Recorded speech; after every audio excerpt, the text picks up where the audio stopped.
Shalom and welcome to 2 Minutes of Torah. This session we'll be learning Megila Daf Vav. On Hamitzvot-the it talks about the issue of Ad Aleph and Ad Bet when one should read Megillah.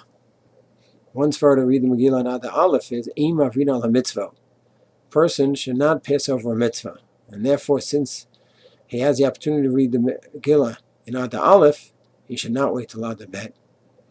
The Shulchan Aruch introduces this concept in Chaf Hey, where he talks about talit and tefillin, and it must be set up strategically that one does not pass over the tefillin in order to get the talit. He has to first reach for the talit and only after the tefillin, because of the problem of Ain Maavirin Al Hamitzvot. And if one does put the tefillin first and reaches those first, then he has to put them on. So it's not just lachatchila, it's actually ma'akev. A person cannot pass over one mitzvah, and he must put the tefillin on first in such a case. So therefore, they must be set up properly. What is the nature of this Issur? Is it Doraita, Drabanan, Minhag? So the Bir Halacha brings down the Prima Gadim. It's actually an Issur from the Torah.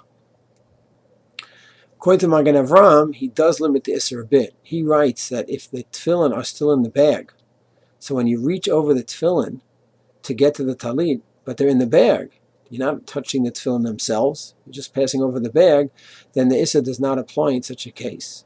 However, that is not the pshat in the Shulchan Aruch, and one should be machmir and make sure they have the talit set up before, in front of the tefillin, so that there's no issue of Ain Maavirin Al Hamitzvot.